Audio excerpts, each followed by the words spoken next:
Cuando vimos que Rafa y Diego y Lorena ya habían muerto, pensé en seguir como a ellos les gustaría que siguiera. Ofrenda, 19 de septiembre de 1985. Bajo los escombros de su hogar murieron mi Rafael, 28 años, y mis nietos, Diego, 6 años, y Lorena, 2 años. Su muerte también fue mi muerte. Se llevaron consigo mucho de mí. Nada es más íntimo, más difícil de compartir y expresar que el dolor. Este dolor lacerante, escondido, que aún hoy, yo lo sé, vela la tristeza de mis ojos, mi risa, mi entera existencia. Este dolor que habría sido insostenible si de su recuerdo, que es permanente presencia, no hubiera recibido inspiración y fuerza, amor y bondad y asombro, suavidad y dulzura. No había ya lugares donde poner tantos cuerpos. No había lugar donde, en que se trasladaran. Dice, ¿dónde vamos a ponerlos? Porque tenemos 200 y fracción de cadáveres. Entonces se me ocurre decirle, oiga, y el parque de béisbol del Seguro Social. Y él dijo, oiga, está bien, más pequeño, está cercado y está ventilado. Y ahí se empezaron a reunir, a depositar los cadáveres, unos ya identificados por familiares y otros no identificados. Se repartió mucha bolsa para cadáver en ese entonces, se metían en bolsas y también muchos se dirigían a lo que era ahora es el Parque Delta. Bueno, siempre ha sido el Parque Delta. Fue el anfiteatro más grande que hubo en México, pues ahí fue a donde casi todos llegaban. Se empezaron a llevar a los cuerpos. Yo decía, ¿pero a dónde se los van a llevar? O sea, díganme dónde para que, porque van a venir sus papás y me van a reclamar, me van a decir qué pasó. Entonces, a mí me comentaron que se los estaban llevando al parque del seguro, del parque de béisbol. Entonces que ahí los iban a concentrar y que ahí les dijeran a los familiares que los fueran a buscar. No, yo creo que son cosas que marcan, ¿no? Marca más el dolor de los que se quedaron, ¿no? O sea, los compañeros, los mismos pacientes que había, ya sabe usted, la de gine con los bebés, todo esto.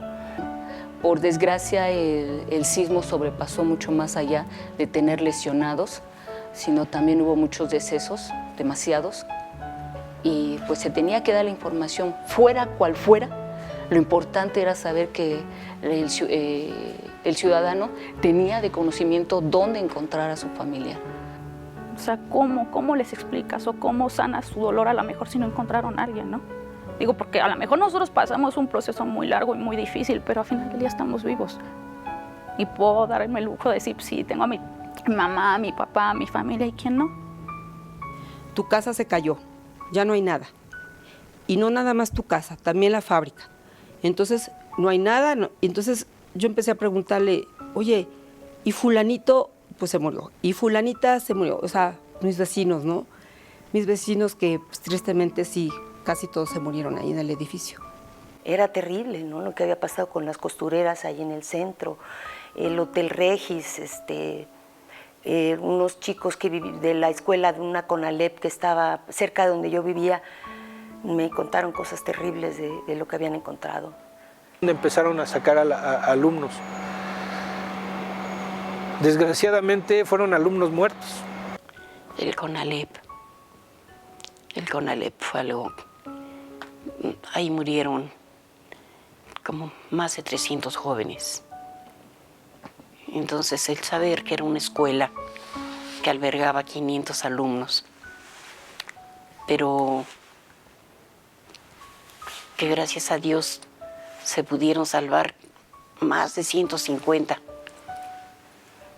Pero qué tristeza todos aquellos que murieron. Ahí falleció una de mis compañeras que nos estimamos mucho, era una señora no muy grande, pero sí era una señora,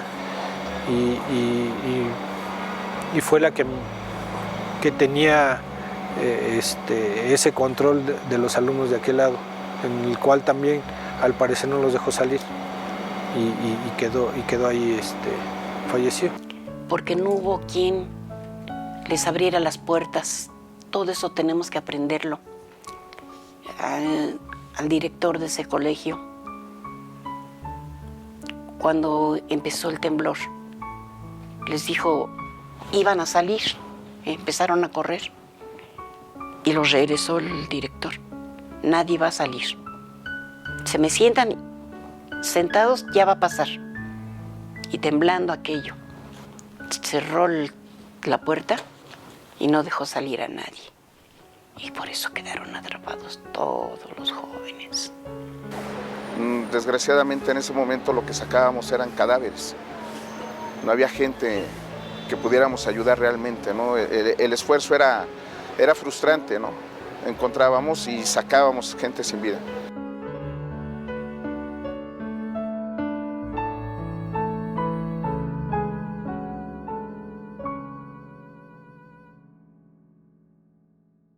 Bueno, estos momentos son difíciles porque en este evento fueron cientos, fueron miles de personas que se habían completamente en un edificio colapsado como era el Nuevo León, pues gente que completamente pues destrozada, gente que aún tenía vida, se rescató, pero al momento del rescate y entregar a los equipos de emergencia pues ya habían perdido la vida, algunos perdieron miembros pero no perdieron la vida y son cosas impresionantes. ¿Nunca había visto usted algo similar? Todavía no recuerdo. No para nada.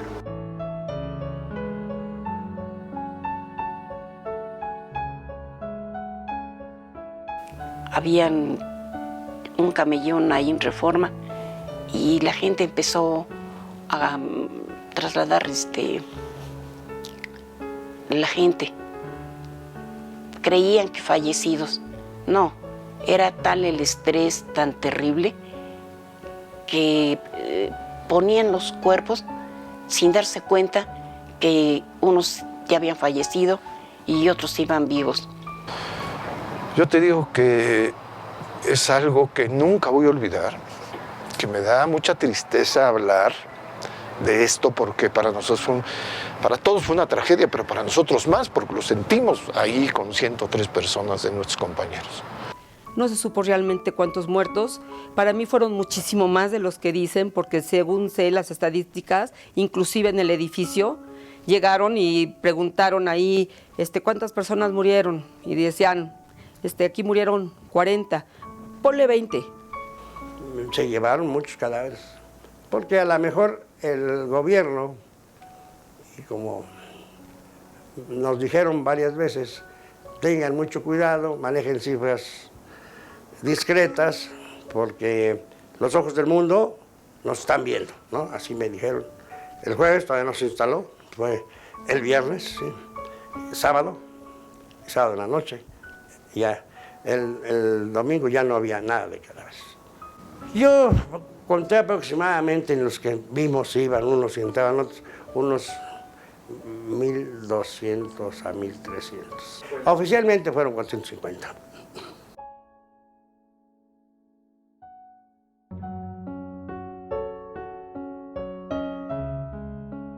El sismo nos enseñó a llorar y a compartir cosas juntos. Se habló de 5,000 muertos, hubo más de 20,000. No somos un pueblo que esté acostumbrado a ver la realidad, ni a hablar con verdad. Un desastre natural como este, ¿por qué ocultarlo, no? Pues no es culpa ni gobernación, ni el regente de la ciudad, no era su culpa, ¿no? Pero sí se manejaron cifras muy bajas.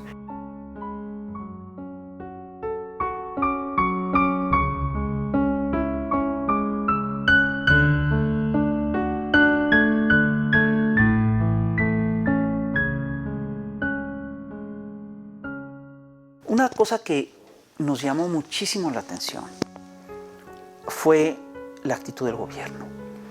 Por un lado fue sumamente ineficaz, muy poco solidario y daba la impresión de que no le preocupaba el destino de sus ciudadanos.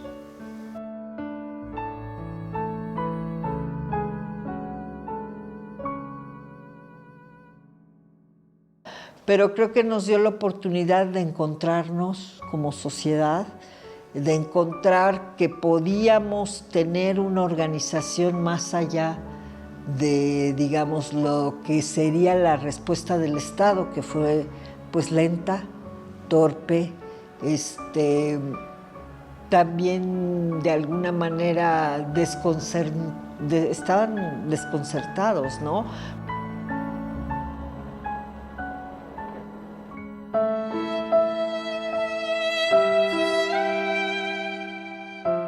Yo creo que lo más angustiante fueron pues más o menos esos primeros 6, 8 días, ¿no? Donde todavía había la esperanza de que esa gente estuviera ahí. Pero al mismo tiempo veías a la gente de la sociedad civil meterse en medio de en situaciones a veces muy riesgosas, sin casi equipamiento, a jalar y a buscar y a tratar de encontrar pues a la gente que había quedado ahí, ¿no?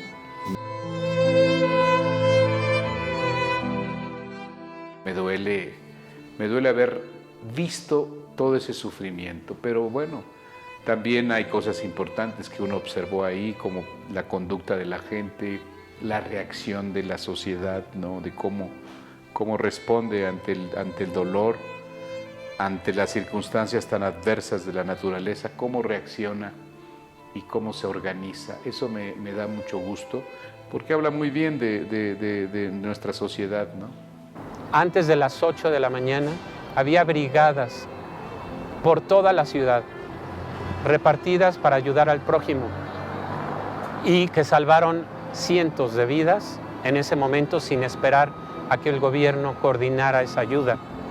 Lo que me impactó fue la solidaridad de las personas, el público, la gente que ellos mismos apoyaron fuertemente al rescate de las personas atrapadas, y ellos también hicieron pues parte del trabajo fuertísimo, el control de la vialidad, porque la gente cerraba rápidamente para que entraran los equipos de emergencia. La capacidad de solidaridad de la gente de la calle, o sea, del pueblo de México, de la gente, tanto los ricos como los pobres, como los de en medio, como los de todos lados, saliendo a ayudar a los demás, a ayudar a llevar. Hay testimonios muy conmovedores de gente ayudando, de los niños que salieron del Hospital Juárez.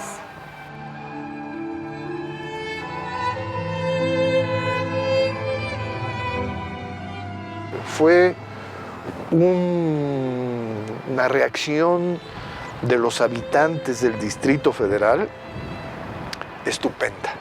Entre todos ayudaron para rescatar a muchos. El ver una magnitud de eso, creo que salió una fuerza, una energía en solidaridad de todos. No nos fijábamos en si eras vecino o era un compañero. Todos necesitamos manos y las manos se pusieron a trabajar, tanto los empleados como pues ya después surgió toda la sociedad civil, se vio muy organizada. Se conjuntaron el Poli, la UNAM y el Anáhuac y la Ibero. Y todos llevando comida, llevando ropa, porque teníamos que llevarle a la gente ¿qué necesita? Botas para esta gente. Los voluntarios son gente de trabajo, pero necesitamos botas. Y sí nos llevaron las botas. Entonces, son cosas quizás mínimas, pero cuando vi, dije, no hay diferencia. Me di cuenta que la gente es más buena de lo que decimos. Me di cuenta de que cuando la gente tiene un problema no hay que decirle, oye, ¿en qué te ayudo? Eso nunca hay que preguntarlo, sino hay que decirle, ya te ayudé en esto. Nos hizo ver ante un monumental espejo de qué tamaño somos verdaderamente ante la tragedia. Cómo podemos arriesgar la vida propia para salvar la ajena. Cómo podemos ver a un compatriota sumido en el dolor y expuesto a la muerte con una condescendencia y una solidaridad como la que ese día se vivió. Los mexicanos somos, no es por nada, pero somos extraordinariamente solidarios, buenos, apoyamos. Y en ese momento le dimos el ejemplo a muchísima gente. En todo momento podemos sacar cosas bellas. Y de esta tragedia lo bello fue eso, la unión que hubo entre todos los mexicanos. Lo que se dio y que fue muy importante, y yo creo que ese fue el fenómeno social de fondo del terremoto, es que la sociedad se movilizó y la sociedad se solidarizó, es decir, armó un tejido de redes de protección muy fuertes y esto además se ve de manera espontánea. Nos enseñó lo que es la unión y la hemos olvidado. Nos enseñó lo que es la conmiseración por los demás y también lo hemos olvidado. Este país funciona en la adversidad y ahora creo que estamos en un punto en donde la estamos reaprendiendo.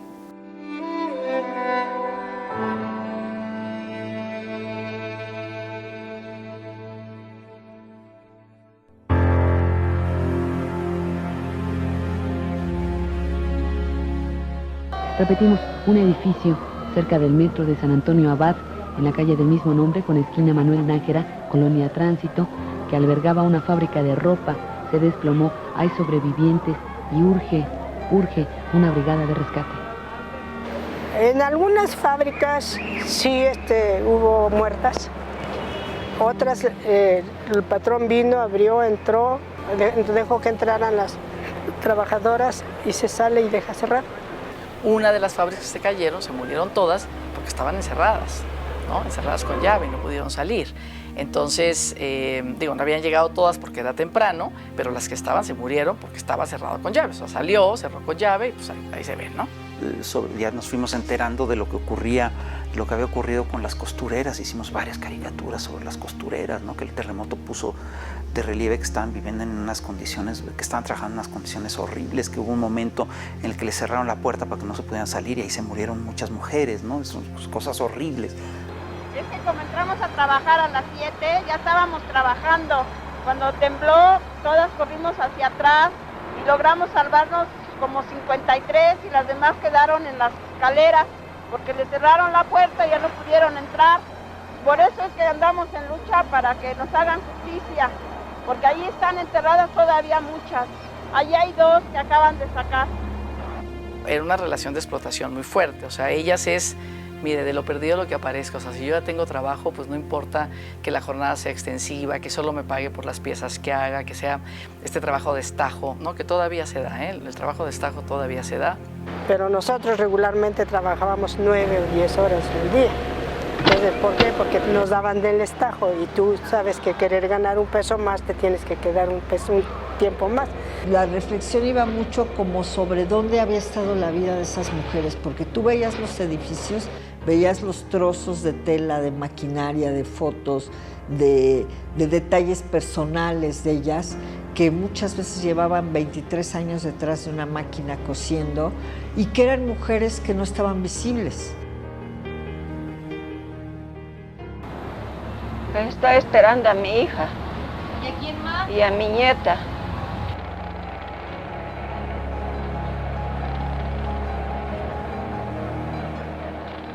Y además lo que esconde la tragedia, que es abajo, en el caso de las costureras, el trabajo de explotación que vivían. En muchos casos también de muchos edificios que se derrumbaron por la mala construcción que habían tenido. O sea, la crisis de la crisis. Porque tú ves que están salvando la caja fuerte y no están buscando salvar a las mujeres. Entonces eso te dice mucho de una postura donde se protege solo a unos cuantos, ¿no? Les voy a pedir un favor. Ustedes quédense para identificar los cadáveres, ¿ok? Vamos a trabajar. Vamos a trabajar, ¿no? Bueno, cálmense y vamos a trabajar. Pero que no saquen nada, porque no vamos a dejar que saquen nada. Claro, ¿Saben nada. que ayer vinieron los dueños y dijeron que ellos querían la caja fuerte? Te digo, como empezaron a llegar asesores, tanto políticos como jurídicos. Entonces, pues nos quedamos ahí porque dijimos, aquí estamos al frente de los edificios en donde están y para proteger a las cosas que no se las lleven.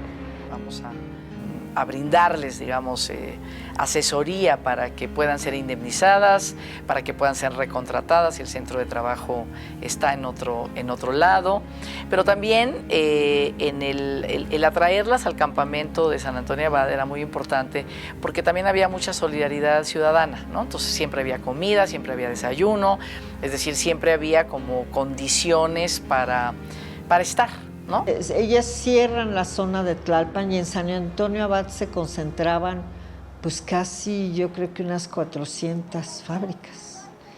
Y bueno, digamos que era muy fuerte llegar a tratar de filmar entre los escombros, ¿no? Lo que veo es esa situación de escombros, de las mujeres que también está retratado en un momento en la película como esa cotidianidad que se empezó a dar en el campamento. Se conoció el problema y creo que las costureras lo hicieron muy bien, por lo menos los liderazgos lo contaron muy bien, ¿no? Lo denunciaron muy bien y bueno, pues esto ya después creo que sí cambió las condiciones. Fue obviamente muy doloroso por toda la cantidad de pérdidas de vida, ¿no? Las pérdidas humanas. Y fue también algo que sacudió la conciencia para mí de estas mujeres y la conciencia de mucha gente. Para mí el 85 pues es el surgimiento de la sociedad civil.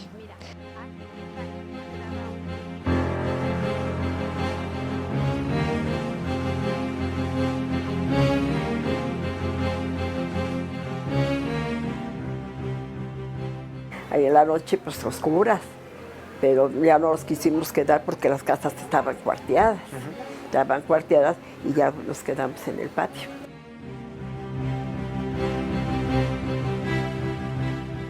Aquí lo que fue muy estratégico fueron los campamentos primero, obviamente eran tiendas de campaña, yo estuve viviendo prácticamente desde octubre del 85 hasta febrero del 86, ahí en el campamento Santiago, ahí donde a un lado de Relaciones Exteriores, y habíamos organizado otro campamento en la Plaza de las Tres Culturas. Mucha gente tuvo que irse de los terrenos y vivir en la calle. Nos mandaron a vivir, después nos hicieron unas casas de campamento, y nos fuimos a vivir a aquella Avenida del Trabajo. Ahí hicieron lavaderos y pusieron estufas y todo eso para que nos fuéramos a vivir ahí. La vida era dura porque aunque la gente y el ingenio popular precisamente para hacer comedores colectivos, para hacer lo que era el servicio de aseo, de baños, de sanitarios, esto pues a través de las alcantarillas, a través de se empieza a hacer toda una infraestructura de vivienda en lo que eran las áreas de la vía pública, ¿no? Fue intenso, fue muy intensa esa vida, tanto desde el punto de vista físico como desde el punto de vista de las relaciones. Muchas relaciones sacaban chispas y muchas se hicieron sólidas, ¿no? Pero la gran clave creo que la dio el propio gobierno al expropiar 4.800 predios aproximadamente, de los cuales se hicieron alrededor de 42.000 viviendas nuevas, que fueron las de renovación habitacional. El gobierno decide expropiar los terrenos de Tepito. Entonces emite un decreto en donde expropia los terrenos de las vecinas por utilidad social. Sí, como le digo, la ilusión de que ya íbamos a tener baño para uno nada más, así que para la familia, y una recamarita aquí, otra recamarita acá, pues ya dije yo, no, pues ya sí vamos a mejorar.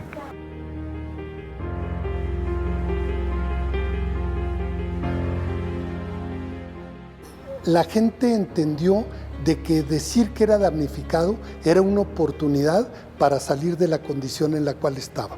Mi hermana se salió de ahí, pero gente quedó 2 años, 3 años, 4, 5 años en el mismo lugar, en una casa de campaña, gente que no tenía la posibilidad que tuvimos nosotros, ¿no? de tener una casa, de podernos ir a otra parte. Gente que estuvo damnificada ahí tantísimo tiempo. Yo llegué a ver, a 10 años, todavía teníamos albergues, todavía teníamos damnificados.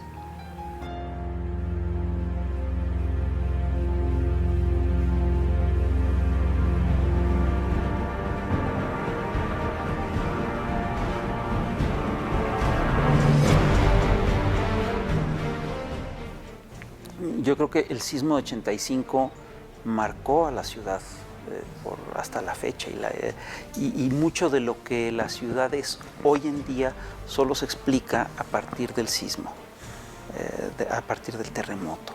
Cada 19 de septiembre, de veras, yo doy gracias a la vida de que estoy aquí y de que, pues, que me permitió Dios estar aquí para algo, ¿no? Y cada año es así como que te quieres olvidar, pero no te puedes olvidar, ¿no? Hay algo que te jala y te dice, oye, acuérdate de que a ti no te pasó nada, ¿no? Que tú sigues vivo, como dice mucha gente. Tú naciste ese día, y muchos nacimos ese día, porque tú estabas aquí y todo alrededor se cayó. Yo ya viví 30 años más después del temblor, entonces, bueno, soy afortunado, me considero afortunado. Porque si no valió la pena todo lo que estuve escarbando, sobre todo le digo los jóvenes, estuve escarbando y encontré a una persona con vida. Y el que ama la vida la respeta, el que ama la vida le da gusto que haya vida. Pues que volvimos a nacer, volvimos a reconstruir nuestra ciudad que cayó. Fue un gracias a la vida. Un gracias, Señor, porque me has dado la ocasión de ser alguien. Y el sentir de tener que apoyar o ayudar a alguien nos hace estar aquí, nos hace estar aquí. Sé que ya el tiempo que llevo aquí es para poder claudicar y me gusta mucho mi trabajo y por eso todavía continúo aquí. Hay gente que me dice que lo peor que he vivido en mi vida ha sido el sismo del 85. Yo digo que ha sido lo mejor que he vivido. Y las adversidades, lo que más he enfrentado es lo que más me ha fortalecido. En lo personal he reflexionado, y lo digo en serio, qué bueno que me pasó. Qué bueno que me pasó porque me motivó a superarme. Nunca voy a decir qué bueno que se cayó el edificio, no. Qué bueno que la vida me puso en mi lugar, me obligó a pensar en mí mismo y en cambiar. Que el gobierno mismo tuvo que cambiar muchas formas en su manera de operar. El gobierno no tenía sistemas de protección civil que hoy existen a consecuencia del gran terremoto. El gobierno no tuvo una capacidad de reacción inmediata porque no había una cultura de la prevención ni de la protección civil como la hay ahora.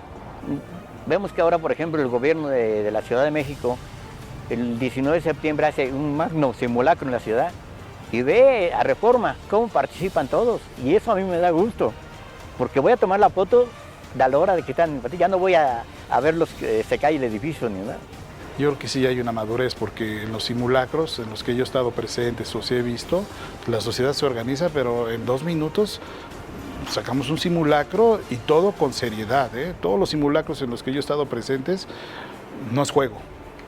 Yo siempre digo, la lección, y debería ser la lección de todos los mexicanos, de que en las situaciones más difíciles no te doblas, o sea, no te achicopalas, sino como que diríamos aquí, te crees al castigo, ¿no?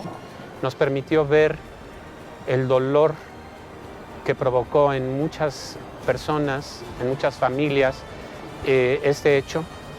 Nos tocó percibir el hedor de la muerte, nos dimos la mano con ella y supimos que después de esa fecha nada sería igual.